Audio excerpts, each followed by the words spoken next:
Hey everyone, welcome back to the range. My name is Matt, also known as the King of Armor Destruction, Armor Wizard, Zap Zap. We have a body armor demo today. I've actually had these plates, I think, for 2 years. Somehow they got buried at the bottom of the pile, and our friends at STAC, I think that gentleman has moved on, so no one has bugged me about these plates. We're out shooting some level 3 plus today, and I figured we'd get these done. These are from Hesco. These are the D220 plate. Let's take a closer look at these guys. This sappy medium, so 9.5 by 12.5, weighs 6 pounds, 1 ounce. It is only 730 thousandths thick, or 18.7 millimeters. It is multi-curve. You can see that we have a nice sexy curve there and a curve there, as well as some additional curvatures here. Typically all those extra curves will fit your body type better than a single curve or no curve, but again, it depends on your body type. If this is the first time you're viewing my YouTube channel, we do all of our body armor demos completely different than everyone else on YouTube. We're after worst case scenario. Since this is rifle armor, we shoot at 45 feet. We also shoot at 0 degrees because that represents worst case scenario. We also use a giant clay briefcase filled with bromoplastilina #1 clay from Chavant. That acts as our compressible media, and it's like 90 freaking pounds, so we prevent the body armor from being tossed about when you're shooting it. Again, maximum worst case scenario. It's the same clay that the NIJ uses, but they heat it up to 100 degrees and they're in an environmental chamber and they keep it at 100 degrees. I'm out here and it's like 80 degrees outside my woods, so the temperature doesn't stabilize, so we're looking at a representation what backface could be. If we see something like 80 millimeters in my clay from stopping 308, probably in NIJ's eyes that would be failing. We use a chronograph whenever possible, a Pro Chronopal Digital DLX, as well as a Garmin 0C1. So we have 2 data entry points for our velocity. One is a little more optimistic than the other, and if anything, you can kind of take the difference between the two to get somewhat of a, quote unquote, real world velocity. Since this is rifle armor, we've gone ahead and dropped each plate on its face 2 times as a preconditioning test. You'll note after we've done that, we mark a DT on the plate for indicating the drop test. If we do it more than 2 times, we put the number there, and then we mark this with a TQ if it passes a torque test, meaning that we take the opposing edges of our plates and we apply force to try to listen for any cracking in the strike face. From what I can tell, pre-teardown, this employs a complete edge-to-edge ceramic strike face. I don't know of any Hesco plates that have a reduced strike face on their ceramic plates, meaning that some companies will put a foam ring on the outer perimeter of this plate sometimes upwards of 1 inch or more, because NIJ won't shoot any closer than 2 to 3 inches from the edge depending on the threat. So it's good that we see that we have a complete edge-to-edge strike face here. And finally, we put a spreadsheet here at the beginning and the end. We kind of foreshadow all the threats that we're going to shoot at it. And at the end, we mark our velocities and our penetrations. We do a tear down so we can see what the inside of our plates are going to look like. I do want to remind everyone that I'm not an NIJ lab. I'm just a guy out here doing this for the fun of it. So if you see a threat stopped or penetrated, you should always defer to the manufacturer to produce accredited and recent lab results for those stoppages. On the flip side, if you're the manufacturer and you see me stop something crazy on your plate, you should send that off to a lab and have it added as a special rifle threat to that panel. Plate number 1 is strapped in and ready to go. We're going to start this plate off right with our level 3 threat, which is M80 ball. The finally published NIJ 07 adds splits off our level 3 into RF1 and 2, both of which still encompass our M80 ball, but now it adds 5.56 M193, M855, as well as our 7.62x3.9 mild steel core. So this is our 149 grain full metal jacket. What is unique about this particular lot is that it is a bimetal jacket, meaning that the jacket has some kind of ferrous metal in it. So you could argue that that jacket is a little tougher than a standard copper jacket. We've got a 24-inch Savage 110 tactical. So we're going to see over the NIJ spec for this. The clay is warm, so we're going to see a little more representation of backface. I forgot to bring the 22-inch. I apologize. 2944, so that is almost 200 feet per second over spec. 2946, I just smoked the strap. Thank you, Patreon supporters. And I just lost the plate. This is easy enough. Shots number 1, 2, and then 3. Hesco does a really good job at laminating their strike faces, so I think we should be good for multiple follow-up shots on this plate. Place those bets in the comments below. No pass-throughs, folks. Nice stoppages on the back of there. Our bottom is the worst. It looks like we started to delaminate that backer from the strike face, though. Those 2 shots, easy money. Again, we're 200 feet per second over spec, 35 millimeters there. This one's probably the worst up here, if I could measure it. 52 millimeters, and this guy down here, 52 millimeters as well. Again, the clay has to be certified to a temperature, and we're 200 feet per second over spec, so that's a lot more muzzle energy imparted on this plate. I say it did pretty darn well. Let's see how this handles 5.56. All right, let's get a little bit spicy on this guy. We've got our barrage of 5.56 NATO threats from our longest barrel length that we have currently is a 22-inch TC compass. We did bring out the 22 Creedmoor, so if we see some stoppages on here, we can go up in velocity. We've got our 55 grain full metal jacket M193, known for popping steel armor, polyethylene with soffit. We've got M855 SS109. This is a 62 grain lead core with a conical tip in it that is hardened right around 49 to 50 R.A.N.G.E. Someone took offense that I said it's a penetrating tip. I mean, technically it is, but we won't get into that today. Then we have M855A1, that is the U.S. Army's current issue ball round all the way down to basic. It has a copper core and a larger, harder arrowhead steel penetrating tip. 3375. 3372.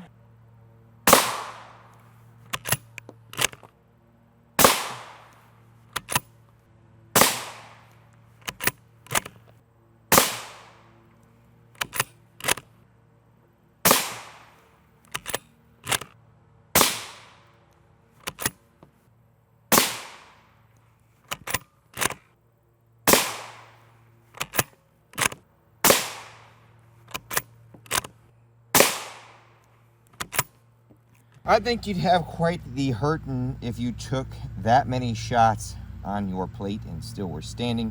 You likely would be with 5.56 threats. It's gonna hurt. There's gonna be some internal damage, you know, cracked ribs and all that cool stuff.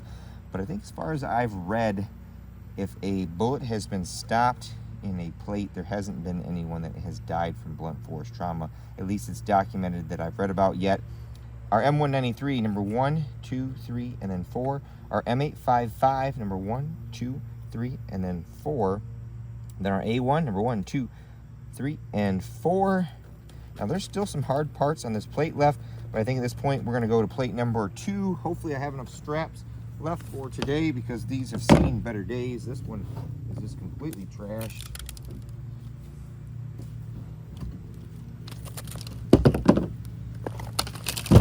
No pass-throughs, folks. Let's peel this guy off the back to confirm.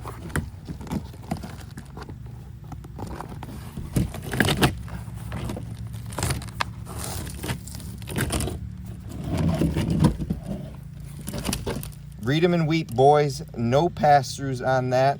Our plate is pretty flat, if I do say so myself. It looks like we started to separate some of those layers though. Interesting. Let's see what we can do with plate number 2.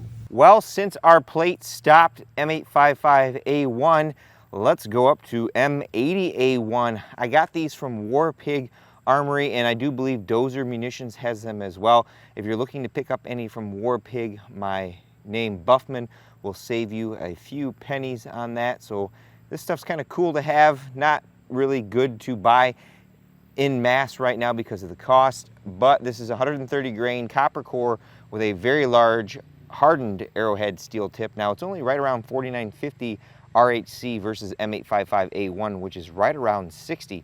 We'll take a shot from our 16-inch, and then, you know, if we go up in barrel length, we're kind of foreshadowing a little bit. 2835.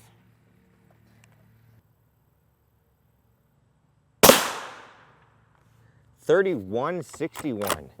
It would appear so far I'm no match for our D220, so we got to bring out some specialty armor piercing threats to see if we can get through. We've gone back down to the 16-inch barrel. We've got our M61 or P80 black tip. This is a 152 grain full metal jacket with a hardened steel penetrating core. Not as efficient as M2AP, if you want my opinion. Then we've got our B32 API. This is a Russian armor piercing incendiary load. I have it resized for 308. 2625. 2697. Time to crank up the speed. We brought out our 22 Creedmoor. This is from KAK Industries. They make a lot of uncommon caliber uppers in our AR platform, so this was very well appreciated that we can load up some military 22 calibers at above the specification. We've got our 5.7 SS190. That's a 31 grain aluminum core with the same penetrating tip or steel tip that M855 has. Then we've got our M855A1.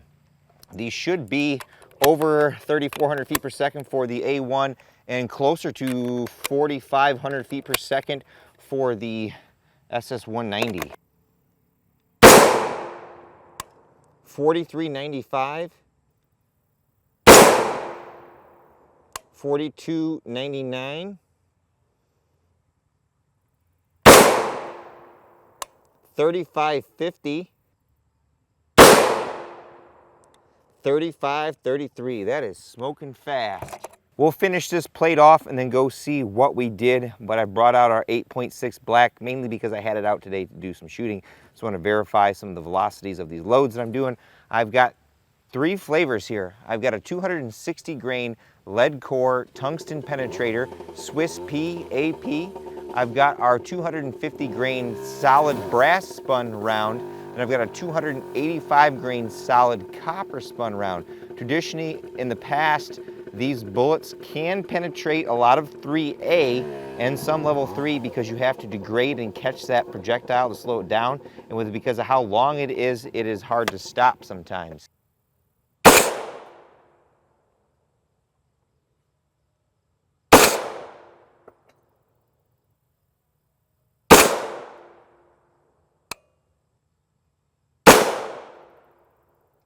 We're running out of straps for the day, folks, but our 16-inch M80A1 was right there.